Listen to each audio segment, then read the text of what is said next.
Hey everyone, welcome back. Ready to explore something mind-blowing today. We're going to be talking about spaceships, but not the ones you're used to seeing blasting off. Right. We're not talking about the usual rockets. Yeah, imagine if we could zip across the galaxy without those huge fuel tanks, right?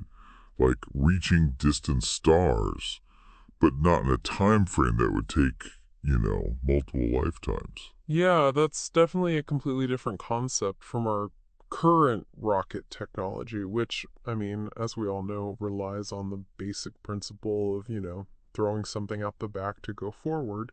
Kind of like those inflatable rafts, right? You're just like flailing your arms around trying to paddle. It works, but it's not exactly efficient. No. Especially when you're talking about the massive distances in space, plus all the energy we need for our current methods. It's just mind-boggling. Oh, absolutely. Can you imagine needing like 100-megawatt nuclear reactor just to get a spacecraft up to, a decent speed? And even then, it would still take over 1,000 years to reach even the nearest star system. Yeah. That's not exactly a weekend getaway. Not quite. Not to mention carrying all that fuel, it's got to be incredibly impractical. It is. Think about trying to fly around the world with a plane that has to refuel every couple of miles. It's just not feasible. No, not at all. So what if we could just, ditch the fuel completely? Yeah. What if we could just tap into a force that's already all around us? Gravity. That's the whole idea behind gravitational field propulsion. It is, yeah. The idea is to create and control gravity itself to propel spacecraft. Okay, now you've got me really curious. How on earth could we even control gravity? It sounds like we're talking about, bending the laws of physics or something. It might sound like science fiction, but there are some, theoretical frameworks out there that suggest it might be possible. Okay. One of these is called the extended Heim theory. Okay. Or EHT for short. All right. Now, this does get pretty complex, I have to say. But essentially, it proposes that there are two additional forces that are similar to gravity, but they arise from the interplay between gravity and electromagnetism. So like a cosmic mashup of two fundamental forces. Exactly.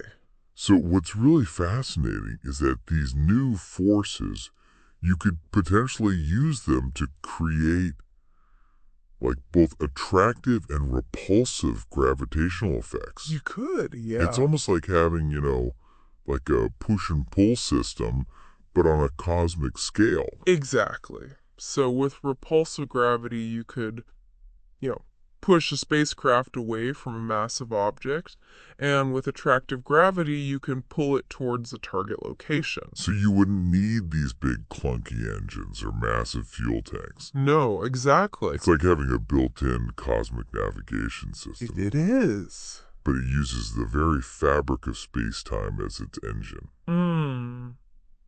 That's mind-blowing. Yeah. Are there any, real experiments that support this theory, though? It all sounds, I get it, it's theoretical, but is there any actual proof? Well, there have been some attempts to measure these effects in a lab setting. Back in 2008, a series of experiments at ARC Cybersdorf in Austria, they were trying to generate and measure something called gravitomagnetic fields. Okay. These fields are predicted by Einstein's theory of general relativity. Okay. And they're essentially kind of like swirls in space-time caused by rotating objects. So they were trying to create, mini black holes in the lab. Not quite mini black holes, but they were trying to create these tiny whirlpools in space-time, you could say, in the lab. Wow. That's really ambitious. How did they even do that? They used these super-cooled spinning rings made from superconducting materials. Okay. And the idea was that if you spin a superconductor fast enough, it might generate a detectable gravitomagnetic field. Okay. So they used three different setups to try and measure these fields, each with increasingly sophisticated ways of isolating the experiment from any potential interference. So did they find anything? Like, was there a mini black hole forming in the lab? Well, not quite a mini black hole, but the results, they were intriguing, I'll say that, Okay. but not definitive.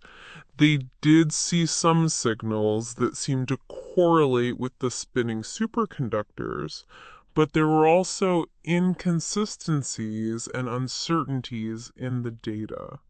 So it's kind of a mixed bag then. Like, there's some promising hints, but not a slam dunk. Yeah, you could say that, and that's actually what makes this field of research so captivating.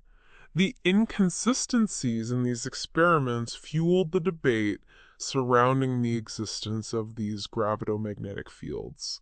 So it's a scientific mystery that's still waiting to be solved. It really is like having these pieces of a puzzle, you know? Yeah. But not all of them fit together perfectly, Yeah. and that's what's so exciting for scientists trying to figure out what those missing pieces are Yeah. and if they even belong to this puzzle in the first place. I like that analogy. It's like we're trying to put together a jigsaw puzzle in the dark. You know there's a picture there, but you can only see glimpses of it. Exactly, yeah. But even those glimpses, they're valuable. They give us hints about, the underlying physics. Right. They challenge us to think beyond our current understanding of gravity. So last time, you were telling us about these experiments where they were trying to create these mini gravity swirls Right, using spinning superconductors. yeah. But it sounds like the results were kind of inconclusive. Yeah, the results were definitely, I'd say, provocative, but not without their share of controversy. Okay. Some scientists believe that the observed effects were genuine evidence of these, gravitomagnetic fields, Yeah. but others remain skeptical. They think there might be other explanations for the data. So it's like this scientific tug of war, with each side pulling on the data, trying to interpret it in their own way. That's a great way to put it, yeah. Okay. And that's how science often progresses, right? Right. Through debate, scrutiny, and the relentless pursuit of evidence. So let's dig into some of the details then. You mentioned they used 3 different setups in these experiments. What were the key differences between them, and what did they actually find? Okay, so let's start with what we'll call setup A. So picture this. You have a ring of superconducting material, Right. and it's spinning at these incredibly high speeds inside this special container called a cryostat. Uh-huh. Now, this cryostat, it keeps the superconductor at extremely low temperatures, Right. which is necessary for it to function properly. Got it. Now, surrounding this cryostat is another chamber, Okay. and this one contains incredibly sensitive gyroscopes. Okay. These gyroscopes are designed to detect any tiny wobble or precession in their axis of rotation. So we've got the spinning superconductor kept super cold, and then these gyroscopes that are like the ultimate wobble detectors. Exactly. So what were they hoping to see? Well, the idea was that if the spinning superconductor was generating these gravitomagnetic fields, Right. these fields would interact with the gyroscopes, Right. and they would cause them to wobble ever so slightly. And is that what they saw? In setup A, that's exactly what they saw. They saw tiny gyro signals that seemed to correlate with the rotation of the superconducting ring. So that sounds promising. So, did they pop the champagne corks? Declare victory? Not quite. While the signals were definitely intriguing, Okay. they were also quite small. And there were some significant uncertainties in the measurements. Okay. So it wasn't entirely clear if those signals were truly due to these gravitomagnetic fields, Right. or if there was maybe some other more mundane explanation. So like a whisper in a noisy room. Hard to tell if it's a real message or just random noise. Exactly, yeah. And that's why they moved on to setup B, which was designed to address some of these uncertainties. Okay. Now, the main difference here was that they thermally insulated the cryostat from the chamber containing the gyroscopes. Okay. So essentially, they made sure there was no heat transfer between the two. So they wanted to rule out the possibility that those gyro signals were caused by, like, temperature fluctuations or something. Precisely, yeah. They wanted to be absolutely sure that they were only measuring the effects of these potential gravitomagnetic fields and not any kind of stray thermal influences. Okay, so setup B was all about eliminating those pesky thermal gremlins. Right. What about setup C?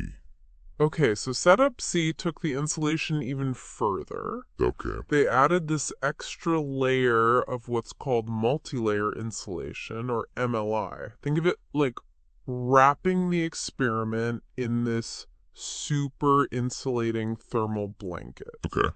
Now, MLI, this stuff is commonly used in spacecraft, to minimize heat loss to the cold vacuum of space. So they went all out with the insulation, trying to make sure those measurements were as pristine as possible. Exactly, yeah.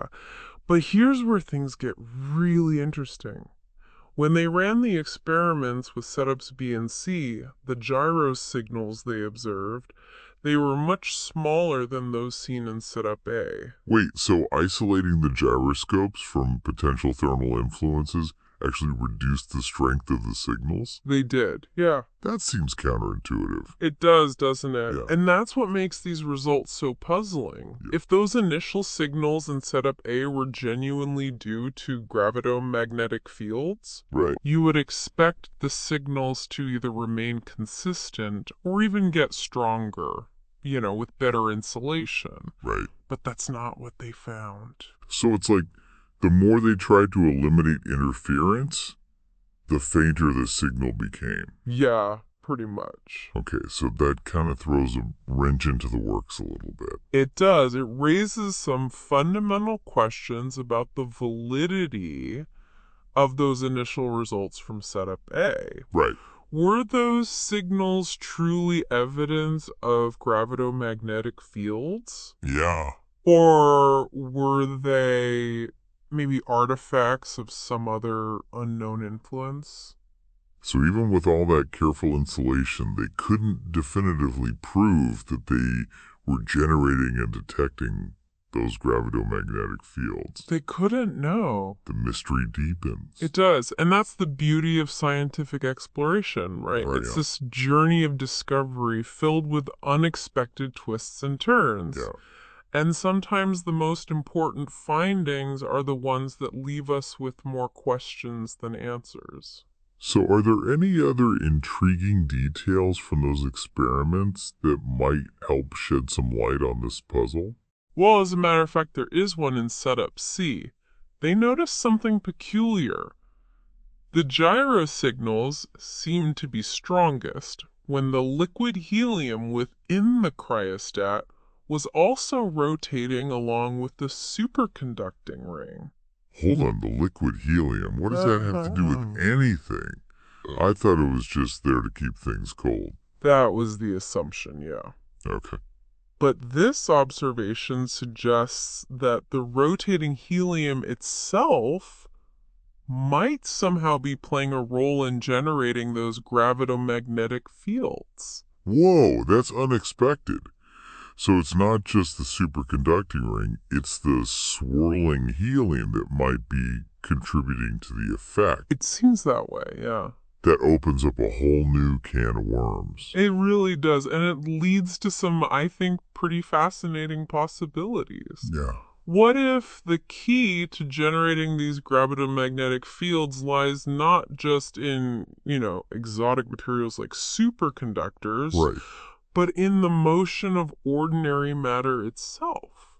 That would be a game changer. It would, yeah. So, I mean, if we can figure out how rotating helium contributes to these effects, then who knows what other everyday materials we could use to manipulate gravity. Exactly, yeah. It's a tantalizing thought. It highlights the importance of remaining open to unexpected results, and questioning our assumptions.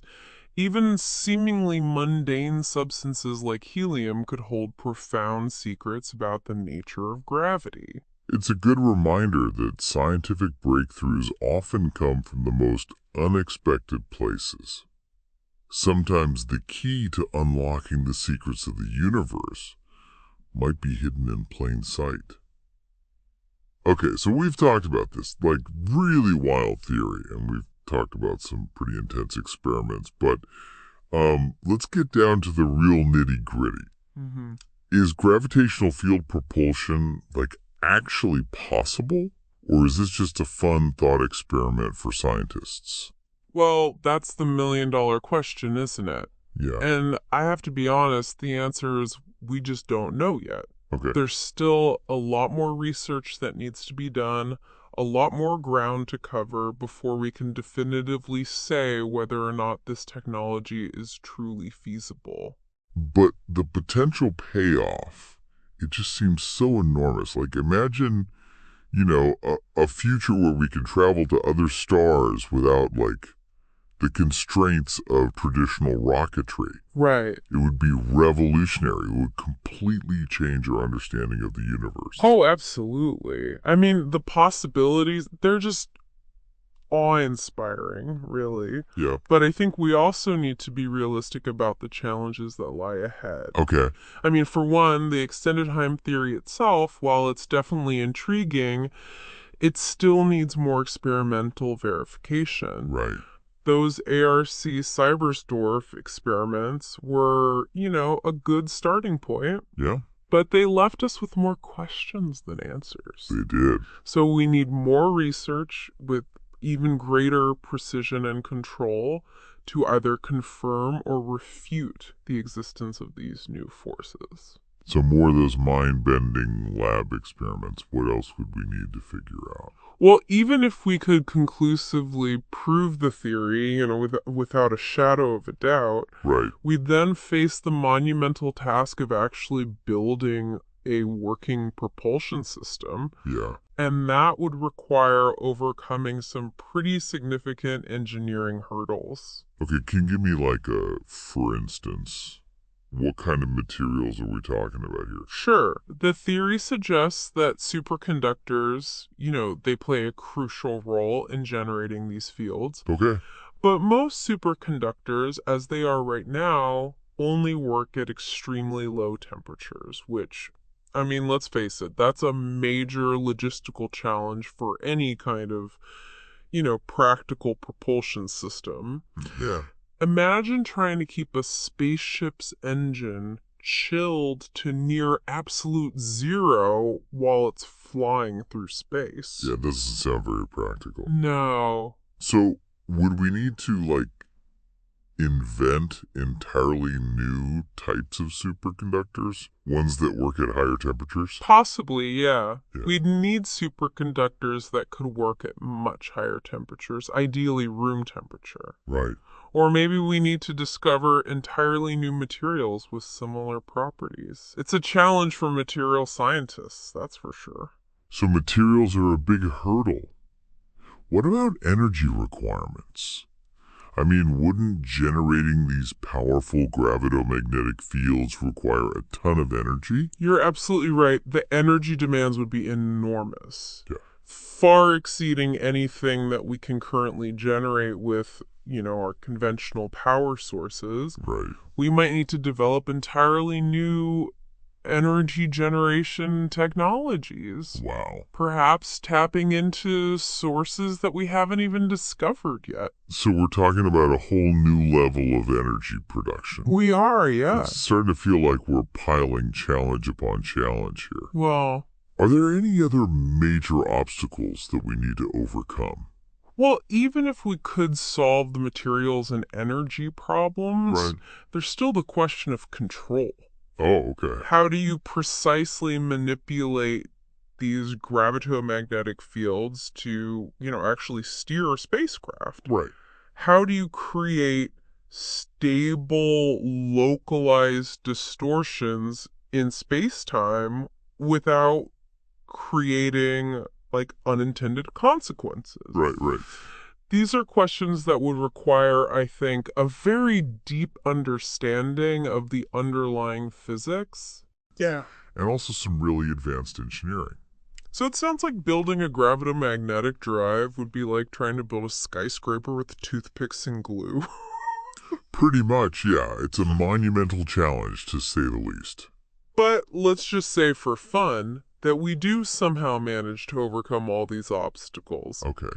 What might a spacecraft powered by gravitational field propulsion actually look like? Would it be anything like the rockets that we see today? It would be radically different, yeah. Oh. Imagine like a sleek, almost elegant vessel. Maybe resembling like a disc or a sphere, Okay. but completely devoid of any visible propulsion systems. So no, like, fiery exhaust plumes or those massive fuel tanks? Nope, none of that. The propulsion system would be completely integrated into the structure of the craft itself. Okay. Perhaps utilizing, those advanced superconducting materials that we talked about. And instead of pushing against something, it would be interacting with the fabric of space-time itself. So it'd be more like warping space around the spacecraft, rather than propelling it in a traditional sense. Exactly. Yeah. That's incredible. It's like a whole new way of navigating through the cosmos. It is. It's mind-boggling to even think about it. It is, yeah. But it's also incredibly inspiring. Even if it remains a distant dream for now, the pursuit of gravitational field propulsion just pushes the boundaries of science. It forces us to reimagine what's possible. I completely agree. And who knows, maybe one day those dreams of, effortlessly gliding between stars will become reality. It's a future worth striving for.